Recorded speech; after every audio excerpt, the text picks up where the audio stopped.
ಮೂರನೆಯ ದಿನದಲ್ಲಿದ್ದೇವೆ. ಇಂದು ವಿಶೇಷವಾಗಿ ನಮ್ಮ ಕುಟುಂಬಗಳಲ್ಲಿನ ಎಲ್ಲ ಹಿರಿಯರನ್ನ ಮಾತೆ ಮರಿಯಮ್ಮನವರ ಮೂಲಕ ದೇವರಿಗೆ ಒಪ್ಪಿಸಿಕೊಡೋಣ. ಮುಪ್ಪಿನ ವಯಸ್ಸಿನಲ್ಲಿರುವಂಥ ಇವರಿಗೆ ದೈಹಿಕ ಬಲವನ್ನ, ಆರೋಗ್ಯವನ್ನ ದಯಾಮಯ ದೇವರು ಯಥೇಚ್ಛವಾಗಿ ಕರುಣಿಸಲಿ. ಸರ್ವಶಕ್ತ ದೇವರೇ, ನೀವು ಈ ಸೃಷ್ಟಿಯಲ್ಲಿ ನಿಮ್ಮ ಅದ್ಭುತಗಳನ್ನು ಪ್ರದರ್ಶಿಸುತ್ತೀರಿ. ಅವುಗಳನ್ನು ವರ್ಣಿಸಲು, ಹಾಡಲು ನಮಗೆ ಈ ಜೀವಮಾನ ಕಾಲ ಸಾಲದು. ನೈಸರ್ಗಿಕವಾಗಿ ಮುಚ್ಚಿದ್ದ ನೀತಿವಂತರ ಗರ್ಭವನ್ನು ನೀವು ಅದ್ಭುತ ರೀತಿಯಲ್ಲಿ ತೆರೆಯುತ್ತೀರಿ. ಹೀಗೆ ಮಹಾಪುರುಷರನ್ನು ಈ ಧರೆಗೆ ಕಳುಹಿಸುತ್ತೀರಿ. ಅವರ ಮುಖಾಂತರ ನಿಮ್ಮ ಅನುಪಮ ರಕ್ಷಣಾ ಸಂದೇಶವನ್ನು ಸಾರುತ್ತೀರಿ. ನಮ್ಮಲ್ಲಿ ಪ್ರತಿಯೊಬ್ಬರನ್ನು ನೀವು ಪ್ರೀತಿಸಿ ಸೃಷ್ಟಿಸಿದ್ದೀರಿ. ಈ ಜೀವನದಲ್ಲಿ ನಾವು ಅನುಷ್ಠಾನಕ್ಕೆ ತರಬೇಕಾದ ಕೆಲಸ ಕರ್ತವ್ಯಗಳನ್ನು ನಿಮ್ಮ ಪವಿತ್ರ ಆತ್ಮರ ಮುಖಾಂತರ ತಿಳಿಯಪಡಿಸುತ್ತೀರಿ. ಅವನ್ನು ಈಡೇರಿಸಲು ಬೇಕಾದ ವರದಾನಗಳನ್ನು ಅನುಗ್ರಹಿಸಿರಿ.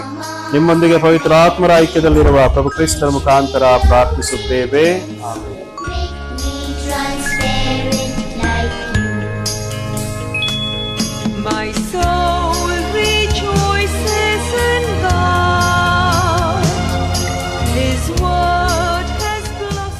ಕೆಲವಾಗಿ ದೇವರ ಆಶೀರ್ವಾದವನ್ನು ಪಡೆಯೋಣ. ಕನ್ಯಾ ಮರಿಯಮ್ಮನವರಲ್ಲಿ ಜನಿಸಿ ಮಾನವ ಕುಲವನ್ನು ರಕ್ಷಿಸಿದ ದೇವರು ನಿಮ್ಮೆಲ್ಲರನ್ನು ಆಶೀರ್ವದಿಸಲಿ. ಕನ್ಯಾ ಮರಿಯಮ್ಮನವರ ಮುಖಾಂತರ ಜೀವದಾತರನ್ನು ಪಡೆದ ನೀವು ಆಕೆಯ ಆಶ್ರಯದಲ್ಲಿ ಸದಾ ಹರ್ಷಿಸುವಂತಾಗಲಿ.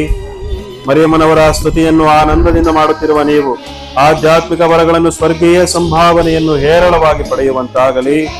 ಸರ್ವಶಕ್ತ ದೇವರಾದ ಪಿತಾ ಮತ್ತು ಸುತ ಮತ್ತು ಪವಿತ್ರ ಆತ್ಮರು ನಿಮ್ಮೆಲ್ಲರನ್ನು ಆಶೀರ್ವದಿಸಲಿ.